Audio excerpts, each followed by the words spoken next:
Habib Channel. Jangan lupa subscribe, like, and share. Cek 1 2 3.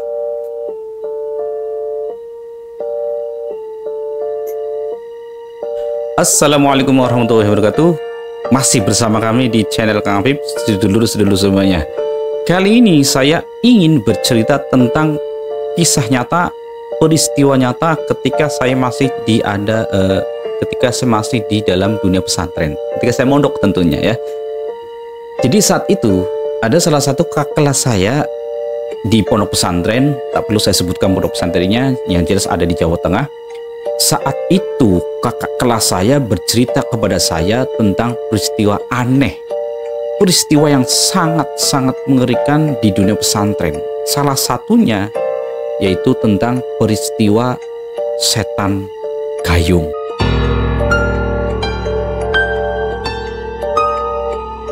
Nah, simak baik-baik sedulur. Jadi cerita ini persis setelah saya 1 tahun berada di pondok pesantren. Saat itu saya nyantri ketika kelas 10 aliyah atau kelas 1 aliyah ya. Tepatnya pada tahun 2004 saat itu ya kalau nggak salah. Jadi ceritanya seperti ini sahabat. Saat itu malam-malam salah seorang santri tengah malam, kurang lebih jam 12 atau jam 1 malam, ada salah satu santri yang ingin buang air besar. Yang namanya pesantren, ketika buang air besar, maka gayungnya harus bawa sendiri-sendiri. Karena biasanya pesantren salaf itu ketika ada kamar mandinya itu, di dalamnya itu nggak ada gayungnya. Jadi gayung itu tradisinya adalah bawa sendiri ya. Masing-masing santri harus punya gayung sendiri-sendiri. Tidak ada tuh gayung di kamar mandi satu-satu tuh nggak ada. Jadi saat itu saking kebeletnya santri tersebut, katakanlah santri Ahmad ya. Jadi si Ahmad tadi itu ketika malam-malam tiba-tiba ingin buang air besar. Saking gak kuatnya bangunin temennya kanan kiri yang sedang tidur pulas, itu tidak ada satupun yang bangun untuk menemani dia ke kamar mandi.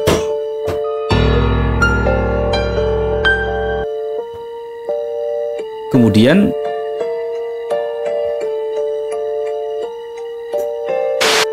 setelah kemudian dia ke kamar mandi, tidak ada satupun santri yang sedang di kamar mandi. Tapi kemudian ketika dia sedang duduk atau jongkok di atas kloset, di atas WC, sedang menikmati keluarnya hajat tersebut, tiba-tiba di samping kamar mandinya itu ada kayak ada orang sedang mandi ya. Kita bisa bayangkan ketika orang sedang mandi, banyak suara air yang beriak ya, suara air gebyur. Nah di situ kemudian si Ahmad tadi itu merasa lega, merasa tidak takut sama sekali, karena merasa samping kamar mandinya itu ada orang yang sedang mandi malam-malam. Kemudian kondisi air beriak ya, kondisi air berisik sekali, gebyur, kayak orang sedang mandi besar gitu ya. Kemudian sampailah tiba si Ahmad tadi itu sudah selesai buang air besarnya. Kemudian jadi kamar mandi di pesantren kami itu dulu antara kamar mandi satu dengan kamar mandi sampingnya itu hanya dibatasi oleh tembok ya.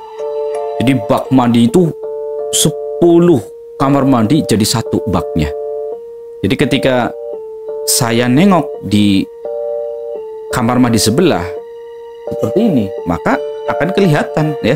Atau bahkan ketika ngobrol saya dengan temannya sedang mandi sambil ngobrol ya, wajahnya saling lihat, itu bisa. Karena temboknya kamar mandinya hanya ditutupi oleh satu tembok, tapi baknya itu menyambung semuanya. Jadi otomatis ketika si Ahmad mau minjem gayung di kamar mandi sebelahnya, maka si Ahmad tadi itu bisa tinggal, "Mas, pinjam gayungnya." Maka sampingnya akan meminjami gayung karena saling bersebelahan gitu. Nah kemudian singkat cerita, Si Ahmad setelah selesai buang air besar, mau cebok, mau membersihkan kotorannya di WC. Kemudian si Ahmad karena saat itu tidak membawa gayung, karena saking gugupnya, saking kebeletnya pengen buang hajat, kemudian dia langsung lari dari kamar tidur ke kamar mandi atau ke WC. Sehingga dia tidak bawa gayung sama sekali. Tapi ternyata ketika sampai ke kamar mandi, ke WC, di tengah dia buang hajat, ternyata ada samping temannya itu, kamar mandinya itu, ada yang sedang mandi. Nah, disitulah kemudian si Ahmad minjam gayungnya. Setelah si Ahmad minjam gayung, Kang, saya pinjam gayungnya, Kang. Sebentar saja, Kang, buat cebok, Kang. Kemudian yang temannya tadi, yang dikira temannya tadi itu sedang mandi, tidak ada jawaban sama sekali. Temennya dipinjemin gayung, tidak jawab sama sekali. Mandi aja, biur. Ini saya merinding di cerita seperti ini. Kemudian apa? Kemudian ketika 3 kali bahkan itu diminta gayung, mau minjem gayung, itu tidak disaut sama sekali. Bahkan terus mandi terus. Akhirnya kemudian sampai mandinya selesai, kemudian si Ahmad tanya lagi, Kang, mandinya udah selesai kan, Kang? Pinjam gayungnya, Kang, sebentar, saya nggak bawa gayung. Soalnya ketika tadi saya ke kamar mandi, ke WC, itu sudah saking kebeletnya, jadi gak sempat bawa gayung. Tolong pinjam gayungnya saya, sebentar saja. Akhirnya orang yang tadi berada di kamar mandi sebelah tiba-tiba jawab, guys. Jawabannya apa? Mohon maaf, Kang, boro-boro gayung, kepala saja saya nggak punya. Boro-boro gayung, kepala saja saya nggak punya. Gila, boy.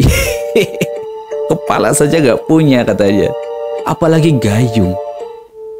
Tapi si Ahmad tadi belum nyadar dengan kalimat yang diucapkan oleh tetangganya tadi itu, tetangga kamar mandinya itu. Kemudian, Kang, jangan bercanda, Kang. Ini sudah malam, sudah dingin, saya pengen cebok ini. Jangan bercanda, pinjam gayungnya lah, Kang, sebentar. Kemudian orang tadi itu jawab lagi, Kang, saya kan tadi udah bilang, Kang, saya nggak boro-boro gayung. Ini kepala saja saya nggak punya.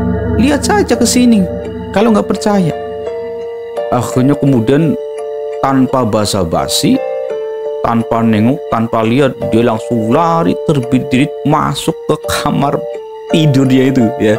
Jadi dia itu langsung lari terbirit-birit tanpa cebok, tanpa bebersih dulu. Bahkan kotoran yang di WC pun tadi belum disiram, guys, ya. Saking takutnya. Kemudian melihat ketika keluar dari kamar mandi, kemudian melewati kamar mandi sebelahnya. Ternyata memang betul kamar mandi sebelahnya itu tidak ada pintunya, maksudnya pintunya terbuka.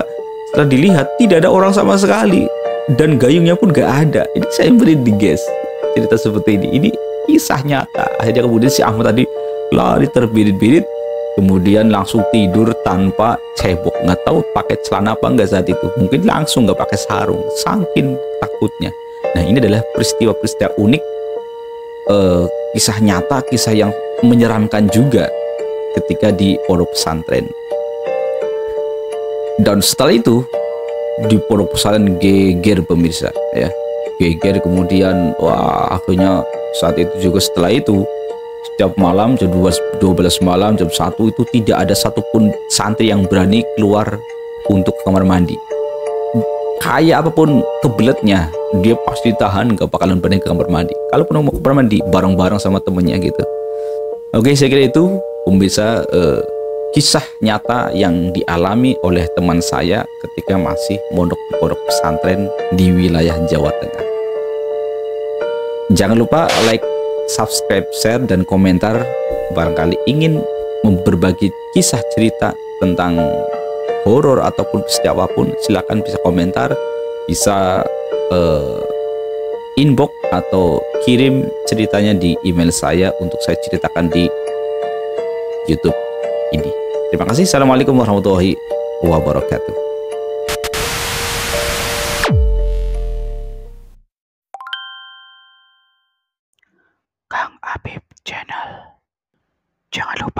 subscribe, like, and share.